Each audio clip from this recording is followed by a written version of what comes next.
WBUR Podcasts, Boston.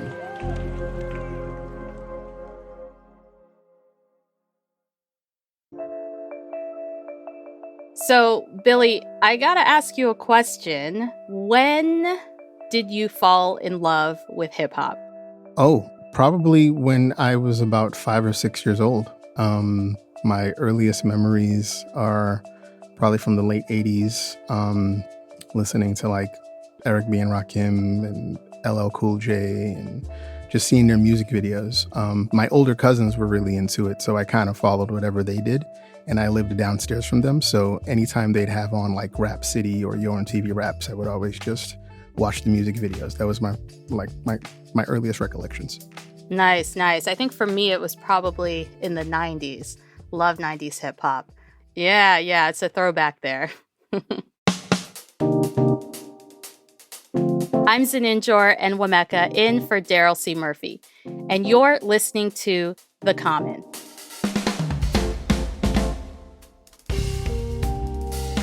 August marks 50 years of hip-hop. It's one of the most influential cultural movements of the last century, and one that has far transcended music. It's art, fashion, language, community. It's also film. The Coolidge Corner Theatre in Brookline is celebrating the culture. It has a month-long film series called Been Here for Years, Hip Hop at 50. It starts August 1st, and we've got Billy Thegenus, programming and outreach coordinator for the Coolidge, here to tell us all about it. What's up, Billy? Hey, what's up, Zaninjor? How you doing? Doing well. Good to talk to you today. So you programmed this film series, and I gotta know, why was it important to you to mark this big anniversary through film specifically? I mean, it's a culture that I've been a part of my whole life, and in the same way that the entire culture is turning 50 years old, the film aspect of it is turning or has turned 40 years old. And I just thought that there were a bunch of amazing films. Me and Mark Anastasio, the director of special programming, thought that there were a lot of films that we could showcase that a lot of audiences may not have ever seen on the big screen before, and thought that we'd put something together and they'd have a good time. Okay. And I mean, I know hip hop music is everywhere. It's the most popular genre of music around the world. So can you break down what makes a film a hip hop film? I think what makes a film a hip hop film is, one, the music, the soundtrack to it. If there are performers in the film that are also musicians, like if they're like artists turned actors, and if the subject matter in the film has some type of a hip hop element to it. The films may not have all of those pieces, but if they have like one or two of them, or maybe even all three of them, those are the types of things I think we were looking for to make it more of a hip hop film. Okay. What were some of the things you considered when you put this series together? Well, the main thing that I think we thought about was, what is the best way to have a cinematic experience with this? So we wanted films that either people hadn't seen on the big screen before, or that they might have always heard about, but they'd never actually seen. So I think that we wanted some rarities and films that might always be considered hip hop classics, but they just never really play that often. So we kind of wanted to have something that felt like a unique series. So let's get into it. This series includes 20 films, and I want to know, what are your top picks? You know, the films you think people just can't miss. What would you say is first for you? The first film is Wild Style. You're really on the right. I think Wild Style has the biggest legacy of all the films in the series. It was directed by Charlie Ahern, came out in 1983. It's a film about a young graffiti artist in New York City. And it's one of those movies that, you know, the more you think about it, it's just really just casts a long shadow. You know, Fab Five Freddy is in it. The movie, if you've ever seen it, it's almost like a docudrama. It almost feels like it's mostly a documentary, but it has all the elements of hip hop. It has breakdancing, it has graffiti, has rapping, has all those things. And you kind of see little pieces of it like sprinkled throughout the movie. It's really probably one of the most authentic examples of what it actually looked like back then in the early 80s, when hip hop was about 10 years old at that point. Okay, that's Wild Style, and that's kicks off the film series at the Coolidge on August 1st. Do you have another top pick? Another top pick for me would be Belly. That's directed by Hype Williams. It stars Nas and DMX. It's a movie that came out in 1998 and is about these two friends who kind of live a life of crime. And at some point, they kind of hit a fork in the road, and they start to question, kind of what like led them there, and they start to go in different directions. You mentioned Hype Williams, and I feel like Hype Williams was so synonymous with so many music videos that we saw in the 90s, 2000s. This is an interesting change in terms of seeing a feature film from Hype Williams. Yeah, this is the only feature film that he's ever directed. And if you know his work, I mean, like he's worked with everybody from Busta Rhymes to Missy to Jay-Z to Nas. He's done like iconic music videos. When he decided to make a movie, he just totally presented something that looked like nothing that I'd ever seen before, and still kind of stands the test of time now. Like, no movies really look like Belly. He really kind of blew the door off the hinges with a film like this and wanted to do something that I thought was gonna stand out. And I mean, it kind of makes sense. He hasn't followed it up with anything because he probably set the bar so high. You know what I mean? Yeah, I mean, and similarly with his music videos, I mean, I have clear, visuals from some of the iconic music videos that he directed. We actually have a little bit of the iconic music from this movie that he directed, Belly. However do you want me? However do you need me? However do you want me?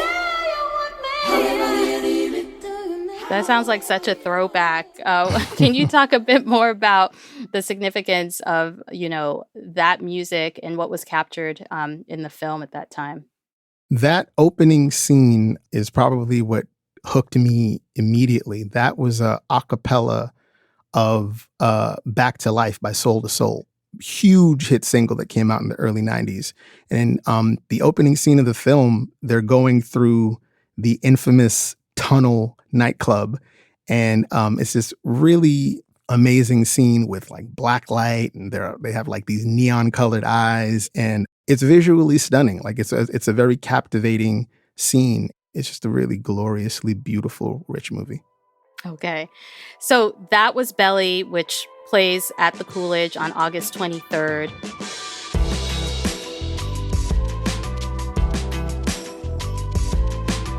We're going to take a quick break, but we'll be right back.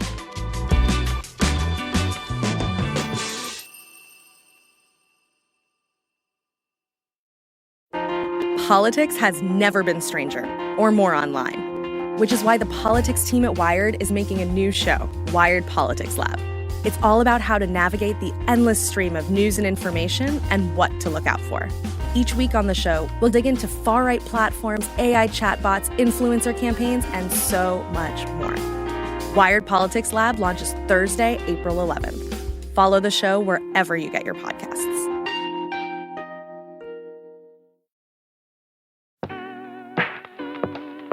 All right, we're back. So what's next on your list, Billy?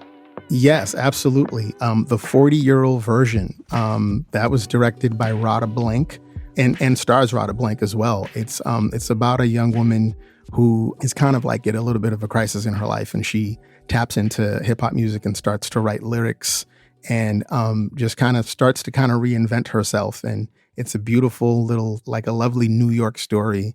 And it's one of the few movies, one of two actually, directed by women in the entire series, and the only one directed by a woman of color. I first saw it during quarantine, and I just remember thinking, man, I wish I could have seen this with an audience. And now we finally get to show it to someone. Yeah, and we actually have a little bit of the movie trailer, which features Rada Blank's character. Yo, here's a little story about a girl who's black. Let's add some asthma attacks from all the courtyard crack. Yo, no happy blacks in the plot lines, please. But a crane shot a big... Yeah, I mean, you mentioned watching this during quarantine. This was also something I came across during quarantine and watched. And, hearing you talk more about it, it's certainly a film that, sounds like something I should go back and watch again. Yeah, definitely. Come check it out. Like when it's playing, it's a great way to see it in front of a whole bunch of people. Billy, you mentioned that there are only 2 films in this series that are directed by women and only one directed by a woman of color. I'm wondering, how did you go about trying to diversify the selections for this film series? Was it hard to find films that were done by women? How did you think through that? It was a little difficult because, hip hop was and still is to like a huge degree very much male dominated, and even behind the scenes, like for directors, there really aren't a lot of older repertory films that were directed by women in terms of with hip hop as the subject matter. And when 40-Year-Old Version was something that came up, I thought this is the perfect film to close. It's a modern film, one, and I hope that it's a movie that could be a catalyst for more hip-hop stories that are told by women. So that's a 40-Year-Old Version, not to be confused with another movie with a similar title. It's 40-Year-Old Version, and it's playing at the Coolidge at the end of the month to close out the series on August 30th. So those are a few films that people can check out as part of this series. But I understand you also got some live events, including a concert. Is that right? That's right. Yeah. So this entire series is co-presented by Mubi, the streaming service, as well as the Hip Hop Archive at Harvard University and the Massachusetts Hip Hop Archive at UMass Boston. And we're going to be putting on a live music event on Friday, August 18th. It's going to feature DJ 7L, Acrobatic, and the group Still Gold. We also have a panel following 8 Mile. 8 Mile is going to be playing on Tuesday, August 8th, and it's going to be a panel moderated by Dominique Bocanegra, who is the program manager at the Hip Hop Archive at Harvard. The panel is going to feature Chilla Jones, XL, Chirac, and Maroney, and they're going to talk about hip-hop culture and the influences of the film about it. And there's going to be a seminar with the movie Clockers. The seminar is going to be before the film, and that is going to be done by Odie Henderson, who's a film critic for the Boston Globe. It sounds like there's a lot of events tied around these films. And I know many of the films are not Boston specific. They're representing various aspects of hip hop culture. But it also sounds like with some of these events, you're really tapping into the local hip hop scene. Absolutely. I think Boston has a very rich hip hop culture, and it gets overlooked a lot of the times. You know what I mean? Like we're like a big, small city. And when it comes to hip hop, I think we're always kind of in the shadow of like the mecca of hip hop, New York City. So, which is totally fine. You know what I mean? But I think like as far as the folks out here, we've got something to say as well. You know what I mean? There's a lot of amazing artists that come out of this city. What we wanted was for people to be able to see films that totally represent the very culture that they've cared about for so long. All right, Billy. So where can folks go to learn more about this film series? They can go to coolidge.org/hip-hop. They'll be able to see the entire lineup. They'll be able to get ticket information, see trailers for the films that they may or may not know.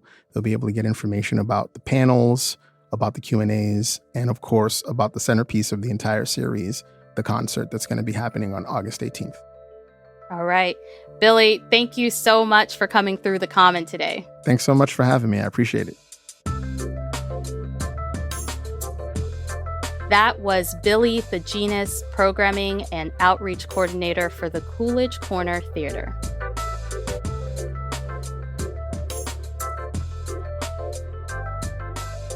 And that's our show for today. Thanks for listening to The Common. I want to know, what's the one hip-hop movie you think is a can't miss? Hit us up on Instagram at WBUR-TheCommon, or shoot us an email at thecommon@wbur.org. And now it's time for me to let you know that The Common is produced by Caitlin Harrop and Franny Monahan. We're mixed by Matt Reed, Emily Jankowski, and Paul Vikas. And we're edited by Samata Joshi and Ben Brock Johnson. And our theme music is Me from Hisu. I'm Zaninjor Enwameka, and that's it for me this week. Daryl C. Murphy will be back with you all on Monday. So for now, have a great weekend.